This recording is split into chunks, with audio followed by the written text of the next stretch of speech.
What's up, everybody? Today's video is going to be a kind of a guide on how to climb in any MOBA. Okay, this includes PC MOBAs, mobile MOBAs. These are things that I've used in my personal experience to climb in every single MOBA that I've played. Um, Kind of a little bit of my credentials, I guess you could say. I used to play a lot of Dota way back in the day. It was my first MOBA that I grinded Dota 1 and then into Dota 2. Um, I was up to 5.5k MMR at the time. That was very close to top 200 in North American rankings in Dota. After that, I played Heroes of the Storm. I got the first season I was rank 1. That was the highest rank you can get, was rank 1. And then Master Grandmaster. After that, I played Vainglory, which was a mobile MOBA. I got to Vainglorious in the first month of playing the game. Vainglorious Bronze, which is one of the highest rankings in the game. After that, I played AOV, and I was the first Conqueror in North American servers, the first Conqueror, and I've been Conqueror every single season since then. I'm not saying this to brag. I am bragging a little bit, but I'm not saying it to brag. I'm saying it so that you guys understand that I've been able to climb in multiple MOBAs. Been highest of tiers in every single MOBA that I've grinded. So yeah, just kind of validating what I'm going to say is going to help you guys.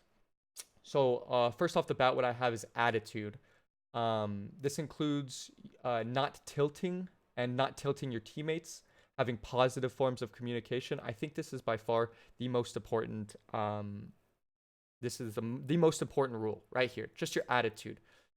Because this stems into so many different things, so many different areas that can affect your gameplay, whether it's blaming your teammates, whether it's like tilting and not playing your best, whether it's not worrying about your teammates and playing your best game. Positive. There's a lot of positives and negatives to this.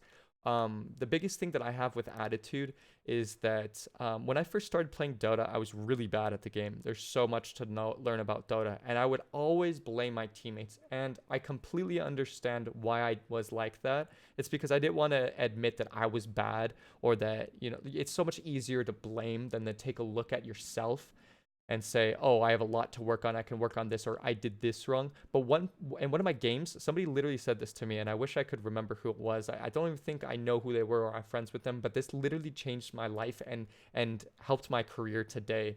So they said there's only one common factor in all of your losses, and that's all they said. And I was like, what does that mean? Yeah, bad teammates? No, it's you.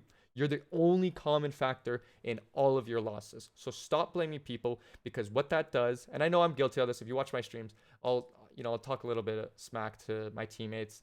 That's because it really is their fault. No, I'm just kidding. I need to stop. I'm still not perfect with this, but I am really getting really good. I'm really good at being able to, even if I lose and I did my best and I was carrying my team, not blame my teammates. I just look at what I could have possibly done even better. What could I have done even better? And that's just going to help you get better. The people that are stuck at 40% win rates and they're stuck in the lower tiers and they're blaming people, they unfortunately, unless they change their attitude, they will always be there. They will always be there because they don't have room to grow. This is why attitude is the most important thing, because if you're focused on what your teammates are doing wrong, you'll never be able to focus on what you can do right. And that's just it. So just make sure I have good attitude. Utilize pings in games that have pings. Utilize the communication system for good. Don't tilt your team, because it's only going to make the game even harder. I don't care, I don't care about your poor attitude. Change it. Change it. You control your attitude. The next most important thing I would say is hero knowledge and item knowledge. Obviously, you got to know what the enemy is going to do, what their spells are, what they're going to use against you. And you need to know what items are. You need to memorize all of the heroes, all of the abilities, and all of the items, okay? Because obviously not right off the bat, but as you grow, as you climb, as you want to climb even to the further ranks, this is very important, because you need to know what the enemy is going to do, what CCs they have. CCs is crowd controls, stuns, slows, etc.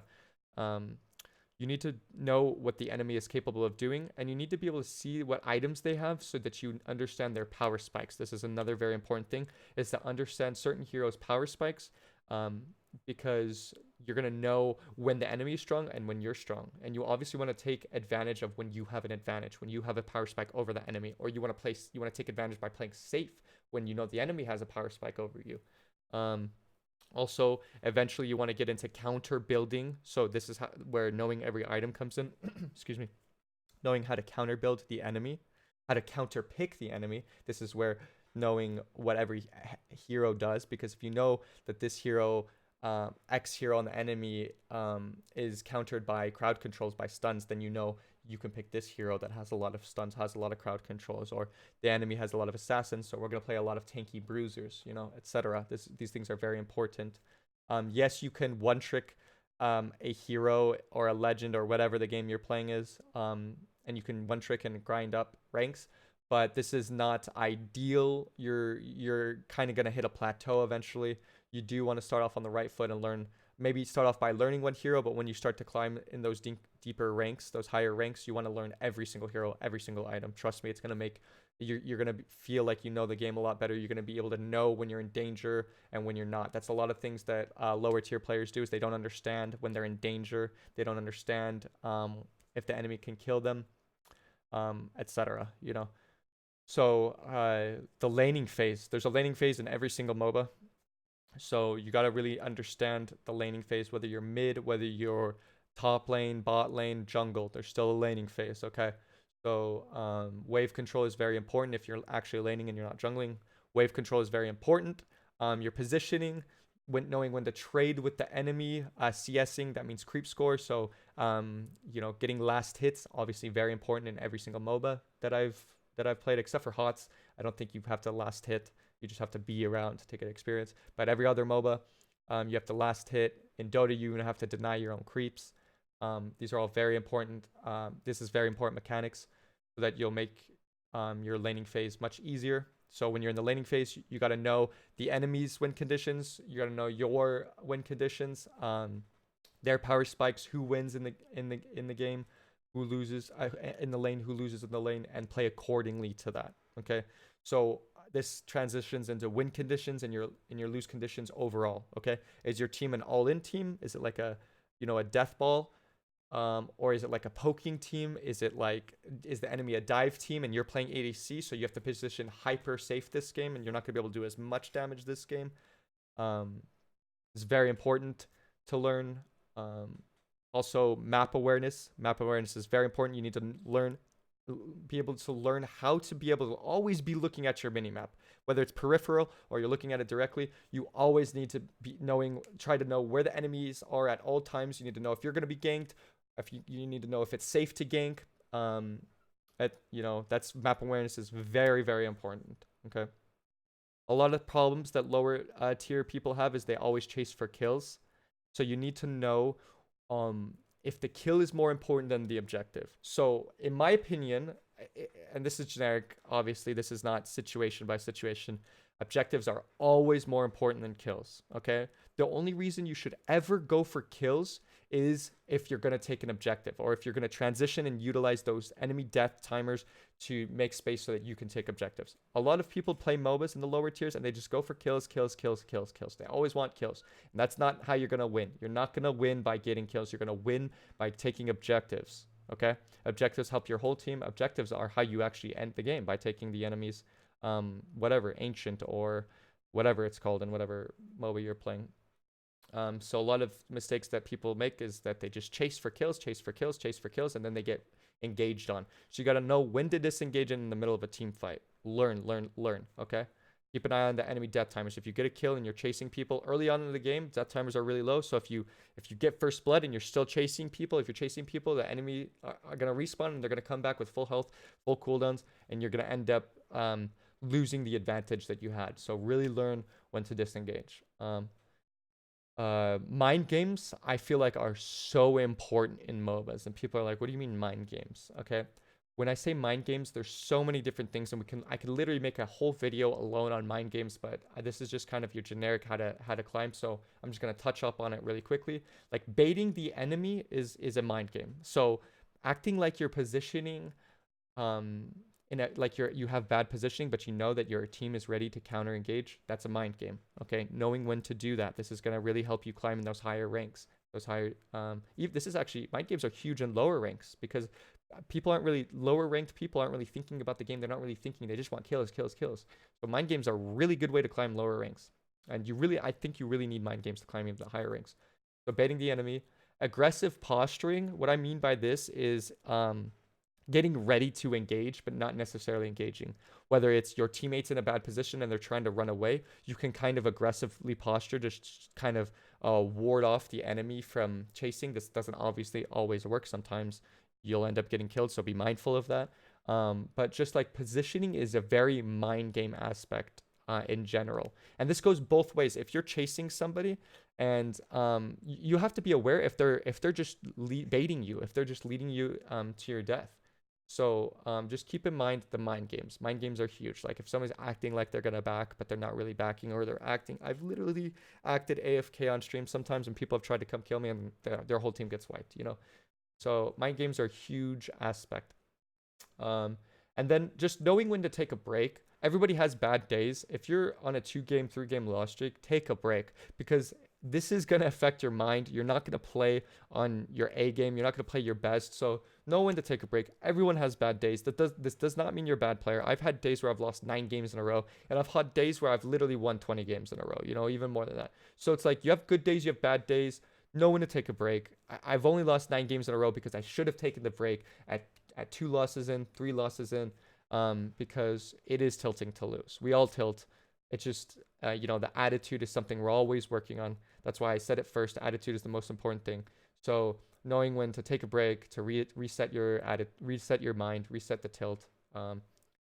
And yeah, that's pretty much it. These were very generic things. If you guys have any questions, please feel free to leave a comment asking, well, give me more examples of mind games. How do I stop myself from tilting when my enemy's flaming me? I can go much deeper into these, but I didn't want to make a 2-hour long video. I wanted to make a very fast video so you guys could, hopefully learn within 15 minutes or whatever the length of this video is going to be. So just real quickly to recap on what we discussed. Attitude, not tilting your teammates, okay? Hero knowledge and item knowledge. Learning your hero's power spikes, learning an item power spike, and the laning phase, knowing when to trade with the enemy, getting really good at CSing, last hitting or denying depending on your MOBA, getting really good at wave control, very important for the laning phase. Knowing your team's win condition. Are you a dive heavy team? Are you a deathball team? Are you a poke team? Are you a split pushing team? And knowing your lose conditions. What is the enemy team? Are they a dive team? Are they just going to dive on your important targets, etc.? Map awareness, knowing trying always to know where the enemy jungler is, the enemy mid laner is, the enemy support is. Know where the enemy is at all times. This is going to help you know when you can play aggressive and when you can play passive. Not chasing and knowing when to disengage. Keep an eye on the enemy death timers. Don't overextend for kills. Objectives over kills. A lot of people chase. They're kill hungry. Don't do that. Don't be that person. Okay? Knowing when to take a break. If you're losing, take a break. Just take a break. Trust me, you're going to thank me for it. You lose 2 games. You go, you get food, you come back, you win 3 games. There you go, Mind games. This is a huge spectrum. This is really broad. If the enemy, I can actually make a whole video on mind games if you guys want. This is my favorite part. This is why I love MOBA so much, is because of the mind games. So just don't get baited. And if you can, bait the enemy team. And that's pretty much it, guys. If you follow these rules, I promise you'll start climbing a lot harder. If you're struggling in lower ranks, if you follow these rules, you will start climbing. I promise you. I'm not trying to brag. I've traveled the world playing in tournaments. I've played in Vietnam, Thailand, Brazil, Australia. I'm going to China at the end of this month to play in KOG. I still have a lot to learn on. I'm not here just boasting, and I'm not trying to not be humble.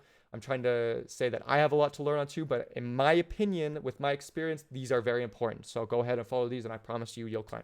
With that being said, I hope you enjoyed this video. If you did, hit the like. If you're not already subscribed, hit that subscribe button. I appreciate you all so much. You're helping me so much. And if you have any comments, please feel free to leave. If you have any questions, please feel free to leave them in the comment section. I appreciate you all. And until next time, have a great day.